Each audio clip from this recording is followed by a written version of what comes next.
Welcome to Catching Up to Real Estate. I'm Charlene Lewis, and I got my producer Anna here with me, who, by the way, ain't even in real estate. So if you've ever felt lost in all the market talk, trust me, you're not alone. We're breaking it all down: buying, selling, investing, and even how real estate pops up in culture. And just so we're clear, we're talking Washington State real estate. So if you're trying to make moves here or just make sense of the market, we got you. Let's catch up to real estate. Tap in.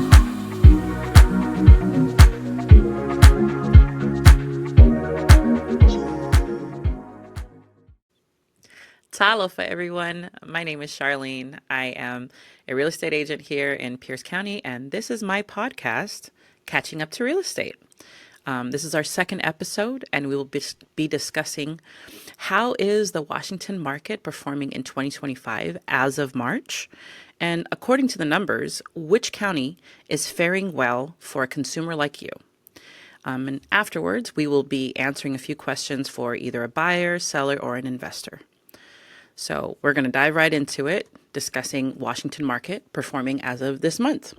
So if we were to look at the statistics for the entirety of Washington, from the beginning of this year, the median sales price or median pending price was at $650,000. It has increased to $663,000, which means there is a 2% increase in the median pending price in the entirety of Washington State. Now, we will see what that technically means in different counties as I break these down for you. Okay, there seems to be a drop in multiple offers on similar properties, and there's also a decrease in the inspection addendums. So more people, it seems a little bit more people are waiving their inspections, and there's no change in the financing at this point, which means it's a healthy market. People are purchasing and utilizing their loans. The escalation addendums, there seems to be a little bit decrease. Nothing really to mention because it's not affecting much. So we're going to dive into to King County, because according to the numbers, which county is faring well for a consumer like you? And if you are an investor who is looking to appreciate or gain over the next 5 to 10 years, I would highly suggest that you start purchasing in Thurston County. The beginning of the year for Thurston County, their median sales price was around $534,000, which means right now they're at $559,000. That's a 4.7% increase in their median pending price, which is great. Which is great for somebody who is, wanting to invest and gain over a certain amount of time. So long-term investors, I would say that would be your best bet for appreciating property in Washington State in comparison to the three counties, King, Thurston, and Pierce. Okay. Now, there doesn't seem to be multiple offers on the houses in Thurston County, and the inspection addendums have dropped a little bit by 6%. So there seems to be a few people who are catching on to that understanding, and so they're purchasing it and waiving their inspections. And then financing addendums, it has dropped about 3%, but we're still looking at 80% financed deals working in Thurston County. So it's a healthy market. It's a decent market.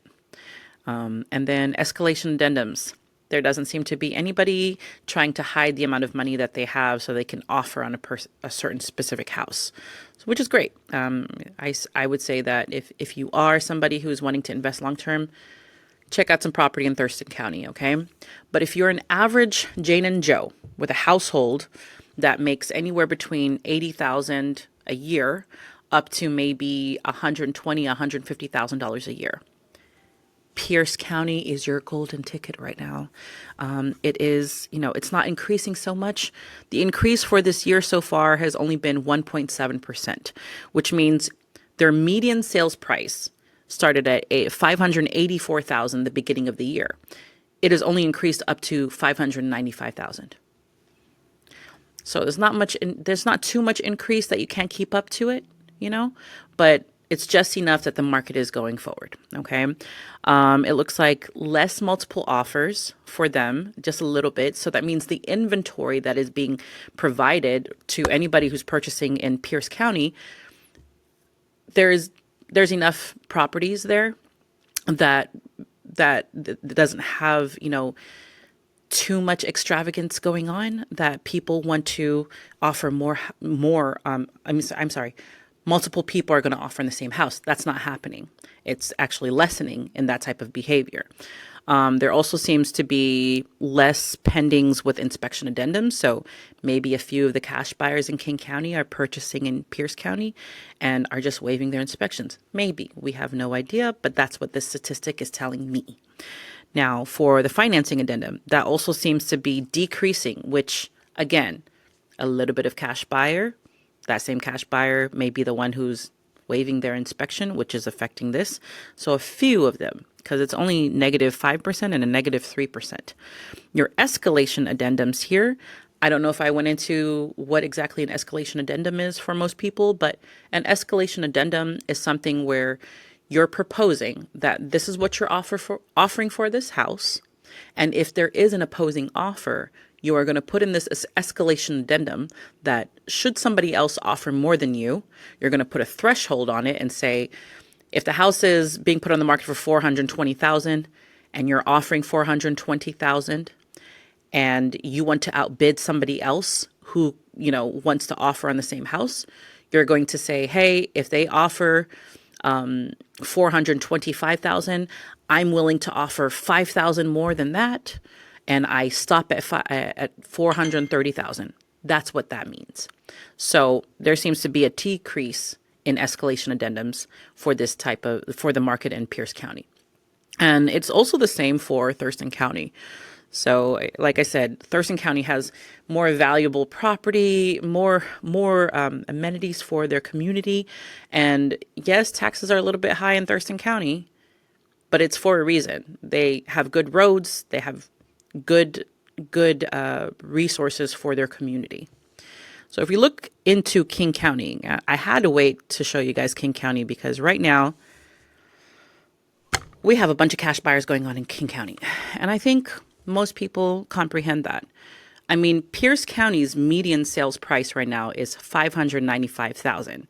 And yet right next door, their median sales price is $1 million right now. From the beginning of the year, it was $950,000. That is increased by 5.3%. So if you have cash and you can afford it, you're probably buying in King County, and you're probably outbidding people with you would outbid anybody for the house that you want. If you are waiving your inspection, which me as an agent, I would never recommend that. Please do not ever do that. But if you can do it, go ahead. Multiple offers. It looks like there's less multiple offers, which means to me, that technically means there's just houses.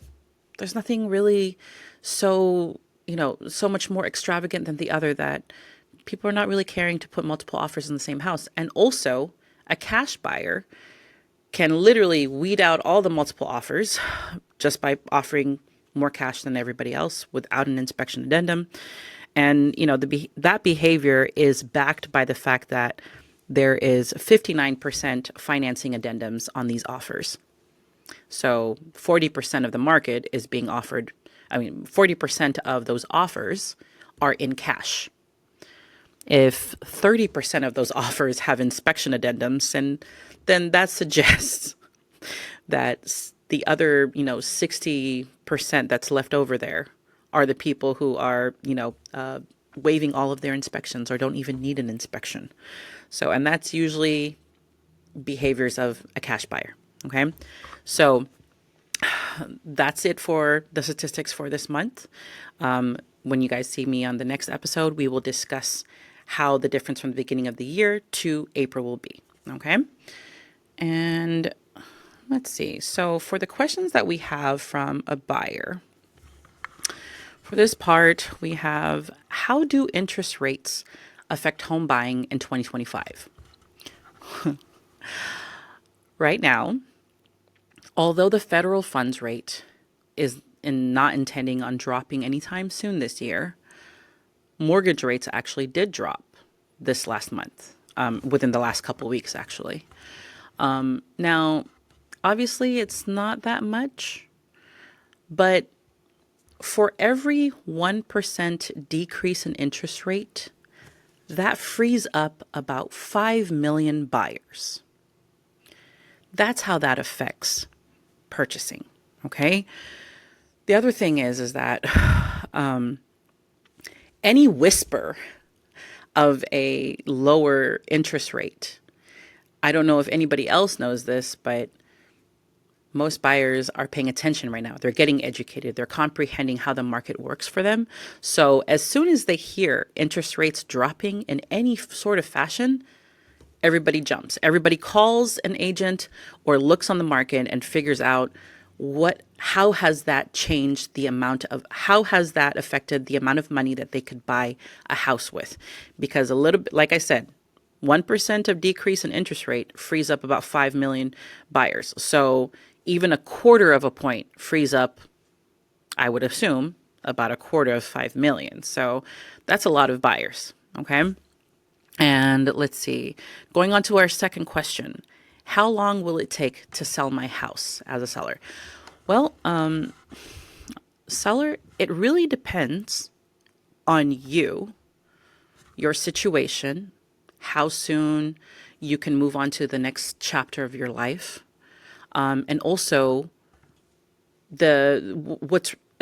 anything that pertains to your property. Like if your property needs work, and you are not willing to bring down your sales price, then you're going to struggle to find somebody to buy it, because most people are looking at market values. Most people are looking at the fact that if your house has any work that needs to be done, you're gonna lose money from that too. So if you're somebody who owned a house for, a while and never maintained it, I hate to tell you this, but you're gonna lose some money, and it's gonna take you a while to sell your property unless you price it well. And that's the reason why you need an agent, so that they can do the job of evaluating your property, telling you what it's going to be worth properly according to the market standards or market, trends that are going on at that time when you're ready to sell. And then however you prepare your house, depending on the type of house too, because not every house requires staging.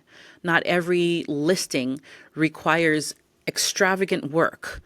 Sometimes depending on your property, you can sell it within 10 days, 2 days, or it will sit on the market for an entire year. And if it's going to sit on the market for an entire year, there's two types of sellers that do that. The seller who sits on the market for a long time, usually it's because they're willing to wait and they have enough time to wait to get the money that they want out of their house. And sometimes they're just unreasonable, but they just have time. Now, the other person who's been sitting on the market is the one who's not listening to the advice that's being given to them. Hey, your house is not worth that much. Or you probably need to do more marketing exposure for it. But the reality is that if it's been on the market for a while and you can't afford that, you're most likely asking for something that you won't get. So it's going to sit on the market until you cancel out that transaction or cancel out your listing with your agent. Okay. So if your question is, how long will it take to sell my house? It all depends on your situation. You need an agent to assist you in selling your property. So you must ask that agent when you come to that point in your life on how long it will take to sell your house. It's a good question to ask during a listing presentation. And if you don't know what a listing presentation is, if you are a seller, please, for the love of God, if you can take the time to interview 3 to 4 agents that you're willing to allow to sell your property, you can ask that question to them. And they'll give you the reasons on how they're going to be able to sell your house according to your goal. That's if they're a good agent. If they're not a good agent, they probably have no idea how to answer your questions, which I can say That's probably like 10% of agents. Okay. There's not that many of us like that. Most of us know what we're doing. Most of us know how to evaluate the properties. And if we don't know how to evaluate properties, I promise you, we are surrounded by people who can actually advise us on how to give you the value of your property. Okay. And that really does affect how long it takes to sell your house. Now, the last question for the day is, aside from family homes for real estate investing, what would be an alternative real estate investment? I like this question. The problem with this question sometimes is that I talk a lot about it. There's so many different ways of investing in real estate. Another one that has started to become a trend, I think, right now is that people are recognizing adult care homes or adult foster homes are very profitable. And it doesn't have to do necessarily with the real estate itself, like the real estate. It has to do with the business that's functioning in it. So if if you're thinking of investing in real estate, that's one way. The other way you can invest in real estate is, say, Airbnbs, right? If you want to purchase to do an Airbnb, that's another way. You can do commercial real estate as well. That is when you purchase an entire lot and you have like a bunch of different people working with you on this big project, and you guys project what type of businesses that you want to hopefully be a part of this big project who are going to lease the property from you and your group of people or investors, right? And you guys project how much you're going to lease these properties for these business owners. And that's how you can make money. Obviously, I'm sure everybody knew that part because, real estate is everywhere. You see it. It's in front of your face. You see strip malls. You see shopping malls, strip malls, same thing. And also, let's see, what's another way for you to invest in real estate?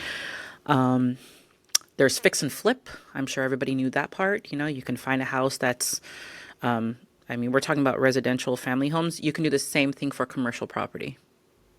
Same thing. You can find something that needs fixed, work with that. Another good real estate investment is car washes, actually. There's a guy that I know that's on YouTube. That's how he's made money, is by doing an owner finance deal with a person who used to own the business, but no longer is making any money from it. And so you will go in there, propose a owner finance deal, which you tell them that you're going to take on the property within 5 years, but give you 5 years to function in the property as it is.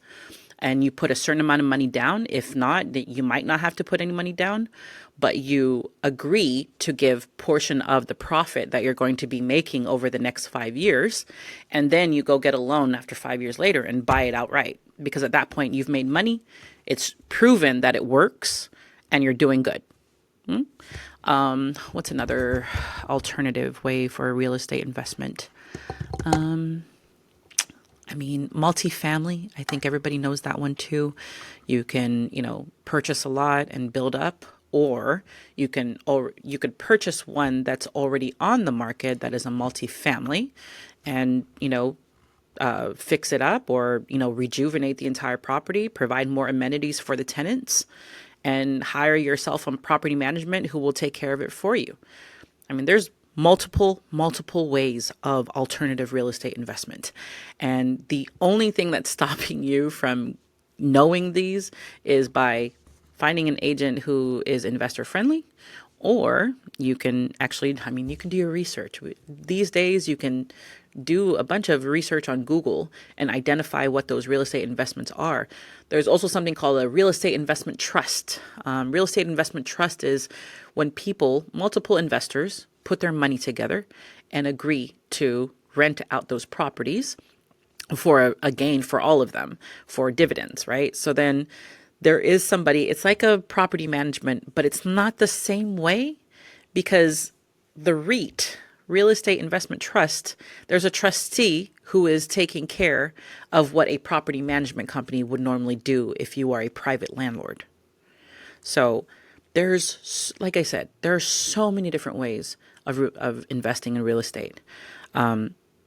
So if you are interested in any of those avenues or are just curious, give me a call.